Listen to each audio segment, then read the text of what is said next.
Happy New Year, everyone. This is a special New Year's episode, My Take, and I hope you enjoy it. Welcome to My Take. Well, it's not my take, it's Miguel Crespo's take. Whatever. For inspiration to go. Welcome to My Take, Pastor Crespo here. My Take is your oasis of inspiration and hope in the desert of negativity and despair. Thank you, once again, for being a part of the podcast, being a part of the My Take family. This is January 1, 2024, and I want to be the first to say, well, I'm probably not the first, but I want to add my salutations. I think that's what I think that's the word I want to use, but I want to be one of the first to say to you on the first day of 2024, Happy New Year. Happy New Year. I wish you all the best. Everything that the new year has to offer, I wish upon you. And so I thought I'd take some time today to share a little bit as we close out 2023 and we look at 2024 to give an opportunity to just, look at what God has done and also maybe look to the future. But talk a little bit about the future because we live in some interesting times, right? I mean, even people who don't believe in God, if you are not a believer in the God of Abraham, Isaac, and Jacob, if you're not a believer in the God of the Bible, you have to see that what's happening in the world around you is it's not business as usual. Things are kind of crazy, right? So I wanted to talk a little bit about that and what all of that may mean for us as we go into 2024. Now let's talk about 2023 as we end it. If you look back at the year, what is the most memorable thing that comes to your mind? What happened in 2023 in your life and also in your world? In other words, in your sphere that is memorable? Is it good things? Is it negative things? To me, 2023, I feel almost like I packed several years into just this one year. Personally, professionally, in my job as a pastor, I have the opportunity to also, I'm an administrator for other pastors and churches, and there are a lot of things that go on in my life, but I have to tell you that to me, a part of me feels like this year flew by, but another part of me feels like there were so many different things that happened that, just one or two of those events just seemed like it was, I mean, I'm not trying to overstate it, but it's almost like I lived a lifetime just in just one or two of those experiences. But then when I add everything together, it's like, wow, all that was packed into 1 year? Let me give you an example. Just a few months back, in the month of October, I was in the Philippines. I spent 3 weeks in the Philippines being a part of an evangelistic series by a ministry called It Is Written. By the way, great ministry. If you get a chance, go to itiswritten.org. They do a lot of amazing things in sharing the gospel all over the world. They have internet ministry. They have minute devotionals. They have a bunch of things there that you would be blessed by. It's certainly on a more serious note than what I do here because I'm kind of focused on what I want this podcast to be, and I'll talk about that in a little bit. But they do a lot of Bible teaching, a lot of serious preaching, and I had the opportunity to go to the Philippines in October, and I have to tell you, just those 3 weeks alone, I went because the Lord impressed me that I needed to go. And it's a miracle the way all that turned out. I think I may have already mentioned it on this podcast, but God had been impressing me with the words, be ready for several months before I got the phone call to go. And I didn't know what he was talking about. I thought that be ready meant that I was about to move. In ministry, we get calls to go from one place to another, and it's not uncommon for pastors to pick up their whole family and everything, just go wherever the Lord calls them. And I was thinking, wow, does that mean I'm going to get a call? Well, yeah, I did get a call. It was a phone call. It was a phone call to help It Is Written in their series that they did. And I had the privilege, let me tell you, it was a tremendous privilege to go to the Philippines and share the word of God with what ended up being an opportunity to connect with the entire nation, in the sense that, yes, I was at a church. It was a good-sized church, a bunch of wonderful, wonderful people. The Filipino people are they're just amazing people, hardworking. They love God. Just I loved being there. I have become an honorary Filipino. I think not to disassociate myself from what I am, but I really enjoyed my time there. But then they put this on the Hope Channel and broadcast it through the entire nation. And then they also had it on Facebook, which then give the opportunity for people here in the U.S. There were people in the United States that were tuning in, and I was humbled. I was humbled. I guess that's the thing to say. God doesn't need me. God doesn't need me. God wanted me to go because it was going to be not just a blessing to the people, but a blessing to me. My life has been changed from that experience. I met some amazing, amazing people. Their dedication to God, the sacrifices that they make. You know, here in the U.S., in some ways, we can say we've gotten soft, but these people have shown me something that I think I needed so that I could be encouraged as well in my walk with the Lord. So I just enjoyed it, had an opportunity to share the word of God. And of course, when you're doing evangelism, full on evangelism, it's a lot more serious than what I do here. It's full on Bible preaching. I'm sharing principles, I'm sharing Bible doctrines. I'm using the Bible to introduce them to Jesus and inviting people to make decisions, to be baptized, to follow Jesus Christ, to become a true disciple of his. Not only receiving from God, but also sharing with others what God has given to them in preparation for the second coming of Jesus. And so just those 3 weeks alone and the experiences that I had, seeing God move and touch people's hearts, I met a guy who was a former member of the Philippine Rebel Army. I think I'm saying that right. And he lived a life where there was a lot of violence. And of course, if you're against your government, you're kind of, engaged in some activities that can be considered illegal. He came to a point where he got married, left that life, then found himself now working for the government. But working for the government now in a capacity where, I guess in certain places, I hope I'm saying this right, that, when you deal with people who are committing crimes, the police department does what any police department does. But in some parts of the world, they deal with criminals by taking them someplace and dispatching them, if you know what I'm saying. Bang! Bullet in the back of the head. And that's it. There's no trial. There's no jury. There's no nothing. There's just executioner in some places. And he had been part of a unit that was tasked with hunting down the really bad guys and dealing with them because they were too bad, I guess. But this was his life. That's all he knew. He knew death.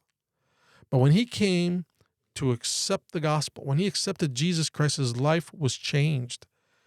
And now from a person who was surrounded by death, in some cases bringing death to people, now this man is a person who's bringing the word of life to people. He was a Bible worker. Maybe he'll serve as a pastor one day if that's what God has called him to do. But in his capacity, he's bringing the word of life to people where he used to deal in death. And that only comes from what Jesus can do to a person. I mean, there were things like that I saw that just the experiences left me when I was in my alone time, laying in bed, just left me thinking about how amazing God is and what he can do to transform a life. He's done that. He's done a transformation in my life, which is continually ongoing because I'm not attained. I'm not perfect. I'm not there yet, but he does it in everyone's life. He'll do it in your life if you let him. If you haven't done it yet, you should consider letting him in.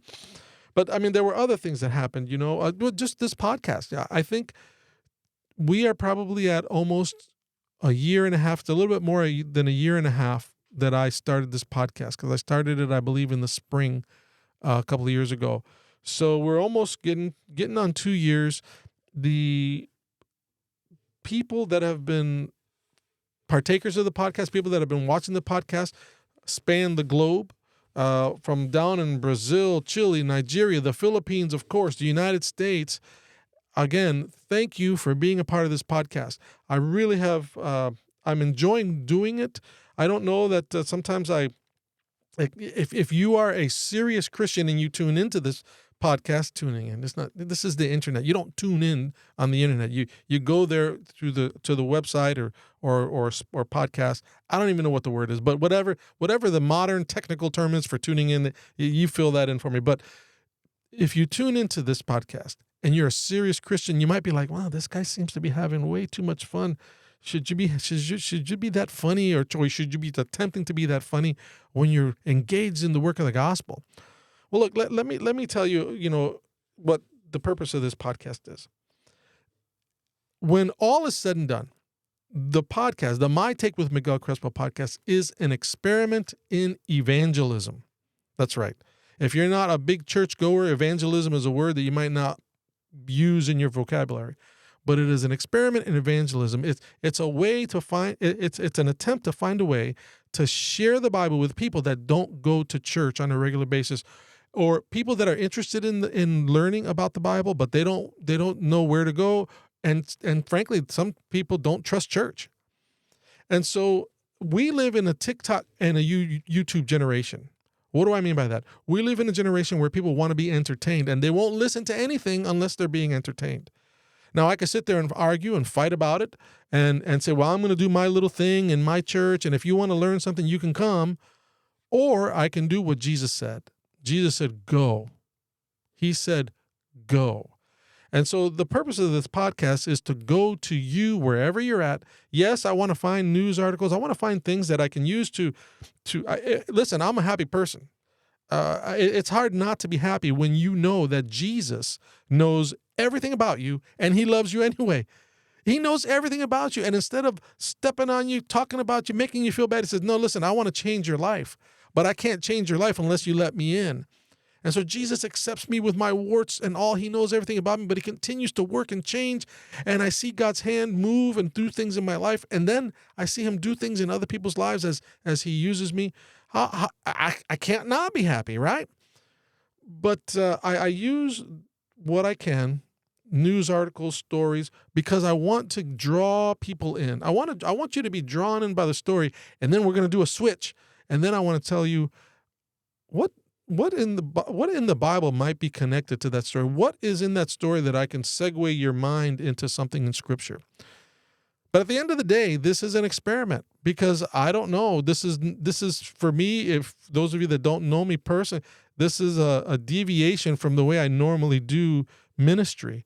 I tend to be, believe it or not, I tend to be more serious when I'm sharing the Word of God. But at the end of the day, the My Take podcast, My Take with Miguel Crespo podcast, is an experiment in evangelism and sharing the gospel with the TikTok and YouTube generation. People that are around my age, and I'm not going to tell you how old I am, but people that are around my age, but they don't really go to church, and they have a very, they're not going to listen to a 45-minute sermon. But if you keep it entertaining, they'll sit around for 5, 10, 20 minutes, hopefully. So I've seen the growth of the podcast, and I'm humbled, and I just want to thank the Lord.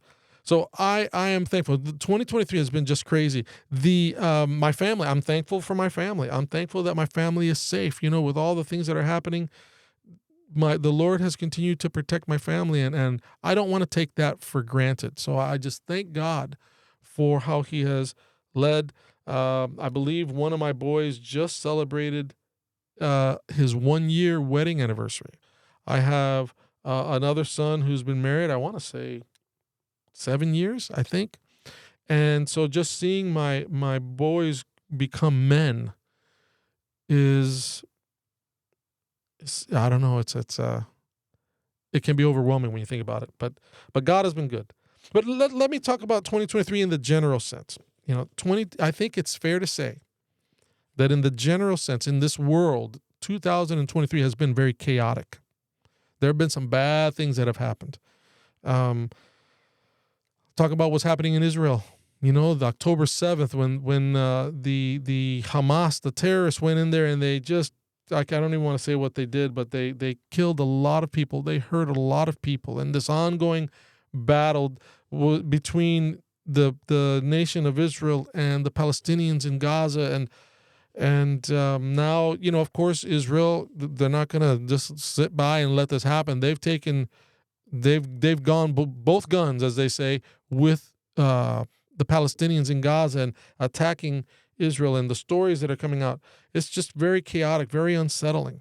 Our economy has been up and down, right? There was a time when eggs were really, really expensive. I remember making a joke about sharing. We have some chickens, and I was going to give a man a dozen eggs for his Dodge Ram truck. Of course, that was a joke, but that was the joke. It was based on the fact that eggs were super expensive. It's just, there's a lot of things that seem to be happening. The incivility between people. I don't know what it's like in your home country if you're not in the United States, but it seems like in the United States, the way people are treating each other who are disagreeing it's not gotten better. It's gotten worse. We have people that just, they can't just share their opinions. I was watching a presidential debate here because we're getting into the election season, and rather than discuss the merits of their positions, they just reverted to name calling. They called each other names, and one person called this person a liar, and that person called that person a liar. It's like, where are we going? Our leaders are behaving like clowns. But here's the thing. As a Christian, as a Bible student, I know that the Bible tells us that things are going to get worse before they get better. And so I'm not necessarily surprised. I am, in a way, encouraged, excited, because all these things that I'm seeing are telling me that what we have been talking about for so many years is happening right before our eyes. Things are going to get worse before they get better. Jesus, in Matthew chapter 24, and I would encourage you to go there and check it out, but in Matthew chapter 24, Jesus is giving the disciples signs as to what are signs of the end of all things. And he starts telling them different things, but he mentions something. He says, you shall hear of wars and rumors of wars. But he says, but this is the thing. But the end is not yet, basically, is what he tells them.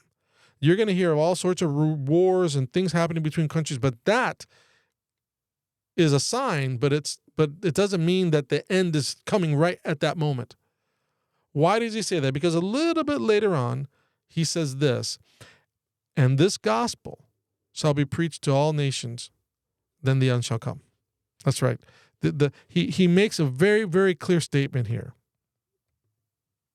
In Matthew chapter 24, verse 14, he says, and this gospel of the kingdom shall be preached in all the world for a witness unto all nations, and then the end shall come. All right, so what this tells us is this, and if you're not a Bible student, you don't really, eat, live, and breathe these things, but the Bible tells us about what are signs of the end. And when I mean the end, I mean the end of the world as you know it, when Jesus is going to come and he's going to finally bring his people with him. He's going to restore the world to what it was before sin entered. He's going to destroy sin. He's going to destroy those who have decided to cling to sin as opposed to clinging to him. So sin and sinners are going to be destroyed, and we're going to be free from the effects of this rebellion that Satan started. But he says, what is the sign that nears the end? What is going to be the catalyst that is going to bring that we know, okay, now the end can happen? It's not wars and rumors of wars, although they get our attention, don't they? It is this message from God that he says that the gospel has to go to all the world before the end comes. Now think about what this means. What is needed in order to take the gospel to the entire world? Well, you need missionaries. We have missionaries. Well, not only do you need missionaries, you need something that we maybe didn't have 100 years ago, and that is technology.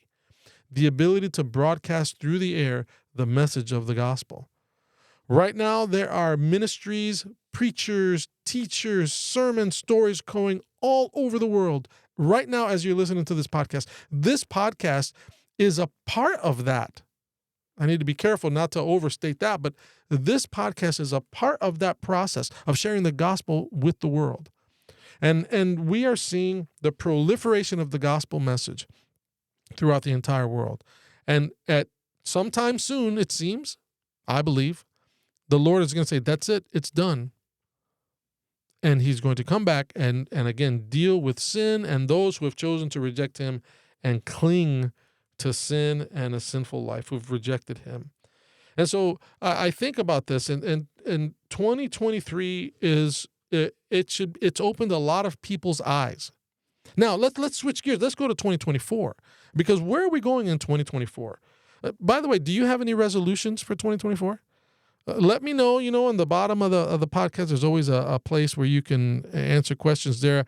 I need to make a note. We're gonna ask if you have any resolutions for 2024, because I would like to hear what resolutions you have. I have some. I've engaged in some different choices when it comes to health, exercising. I tend to have a bit of a sweet tooth, and I've been dealing with that, and so I'm experiencing better health as a result. I want to keep that going. I think another resolution that I have is I want to have a better quality of life. I don't think that people realize, if you are a hard worker, if you tend to be a workaholic, you don't realize that even working hard, even doing good things takes its toll on the body. And you need to have mental diversion. You need to have physical activity outside of work so that you can be able to enjoy yourself, enjoy life. I know too many people that have reached the age of retirement and don't make it to retirement. They die because they get sick. Or people who retire, and immediately after they retire, they're dealing with some serious health crisis. So they don't get to enjoy their quote unquote golden years. And so I don't want to be one of those people. If the Lord wills it, I want to enjoy my health. I want to enjoy my life. I want to be able to work hard, but also make sure that I enjoy my time with the family and the spouse that God has blessed me with. So those are some things that I have in terms of resolutions. I have a resolution that I want to improve this podcast. That's right. I want to, as I said, this podcast is Bible teaching for the YouTube and TikTok generation. Well, I want to find a way to get better at it, to connect with people that don't normally spend time in the Bible, in the Word. And maybe that's you. I want to find a way to make this more appealing to you. And I'm not exactly sure what that means, because as I said, I'm continually learning. I am normally a traditional preacher. If I'm going to do evangelism in terms of sharing the gospel, I'm normally doing it in the traditional sense that you see just about everybody else doing it on television and online. This is definitely something new for me. And so I'm thinking of ways of doing that, maybe bringing in people for more interviews. I have put a couple of these videos on YouTube, but mostly the format is Spotify, Amazon, Google Podcasts, and Apple Podcasts. Those are pretty much the main branches that I engaged this podcast on. But I'd like to get on YouTube, and that creates some challenges just in time and making it happen, but we'll see where it goes. If you want to minister to the YouTube generation, well, it makes sense, right? You got to be on YouTube. All right. How do you think 2024 is going to unfold? What do you think is going to happen in 2024? Is it going to get better? Is it going to get worse? Well, there's something really big that is happening in 2024 in the United States. If you've been living under a rock, you don't know. But if you have been paying attention at all, there's something really, really big, and that is the American election for president. This is a very big deal for us as a country. Part of the reason is because the people who are predicted, and I'm not sure that the people that are predicted to be the front runners or be the nominee for the two main parties, I'm not sure that they're going to be it. President Biden is running for re-election here. I don't want to be political, but I don't know that he's going to be the guy. But for now, today, he's the person that's projected to be the nominee for the Democratic Party. Then we have Donald Trump. Donald Trump, the former president, he was now Colorado was going to take him off the ballot. Now Maine, the Secretary of State decided to do that there. Where is this all going to end? There's all sorts of legal wrangling that's happening, but it's not just the legal wrangling. What happens? What might happen if one side loses to the other side? What's going to happen? January 6th was a demonstration. Then there were some people that got crazy. They broke into the House and did a bunch of things in Congress. And then, so some people label it a demonstration gone wrong. Some people label it an insurrection. I wonder what will happen in this country if Donald Trump is not allowed to run for president because some court has taken him out of consideration. Where are we headed as a nation?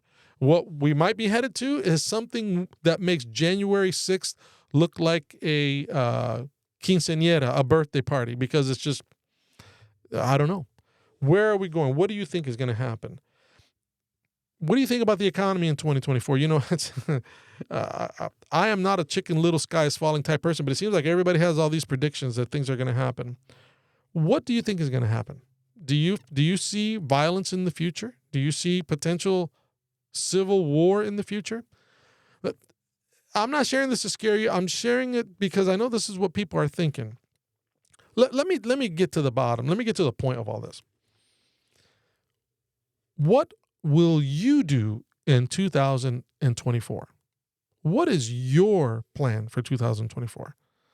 We worry so much about everybody else, everything else, and we let that get into our minds. And there are some people that right now they can't sleep at night because they're worried about this, that, and the other. But back up for a second, take a deep breath, and ask yourself, what is my plan for 2024? What is your resolution? Can I give you some advice? I mean, you're here, right? So I might as well give you some advice.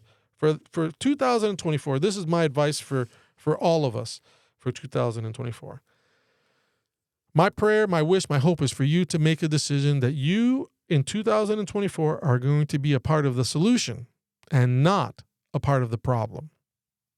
Make a resolution to be part of the solution in 2024 and not a part of the problem. What do I mean? In 2024, make a decision. I'm going to be more patient. I'm going to be kinder. I'm going to believe what I believe, but I'm not going to engage in the bitterness and nasty dialogue with people who disagree with me. I want to find a way to be constructive in my discussions with people, even if they are not constructive, even if they are nasty with me. I want to be a part of the solution. Because you see, at the end of the day, there's nothing that you can do to control what other people are going to do, what politicians are going to do. You have no control over them, but you can control what you do. Now imagine if more people decided to say, you know what, I can't control what they do. Well, what happened if all of us decided I can control what I do? And I am going to be a better person in 2024. If you are not, and I want to encourage you, if you are not a Christian, you need to consider the merits of the Christian faith. If you are not a believer in Jesus, you need to, doesn't it make sense? If you want to reject Jesus, he's not going to force himself into your life. But if you want to reject Jesus, don't you think that the stakes are high, so high that at least Jesus merits a look? He deserves to be listened to. You need to read the Bible. You need to go to church. You need to listen to things that are going to teach you more about him. Be a part of the solution in 2024. In Romans chapter 12, verses 17 and 18, I want to read this to you. This is the Apostle Paul. He says this, recompense to no man evil for evil. Provide things honest in the sight of all men. And then in verse 18, he says this, if it be possible, as much as lies in you, live peaceably with all men. You see, this is my encouragement to you, that you will choose in 2024 to heed the words of Paul, that you're not going to render evil for evil. Somebody treats you nasty, the easiest thing is to just come back and find something to cut them, some words to cut them with. But then you're part of the problem. You're escalating, and this is what's happening. Our world is escalating. Don't get caught up in the madness. Jesus has a better way. As far as possible, live peaceably with all men. In 2024, my hope, my wish for you and for myself is that you learn as much as you can about God and the Bible. And that not only you learn, but you share as much as you can. Yes, that's right. Whether you are an active churchgoer or not, whatever you learn about the Bible, whatever you learn about God, share it with somebody else. And not to be self-serving, but if you know someone in that YouTube generation or TikTok generation, short attention span, they always have to be entertained. We need to find a way to connect with them. Let them know the podcast exists. Like, share, subscribe, share it with people. Let people know that this is here, because at the end of the day, that's what the purpose of this podcast is for. Folks, I want to thank you for being a part of the my take journey this last year and really the last almost 2 years. And I look forward to what God is going to do. Ultimately, this is his podcast. I'm hoping that he will use it to his glory, and I hope that you will be blessed by it. So God bless you. Have a wonderful 2024. That's my take. And that is inspiration to go.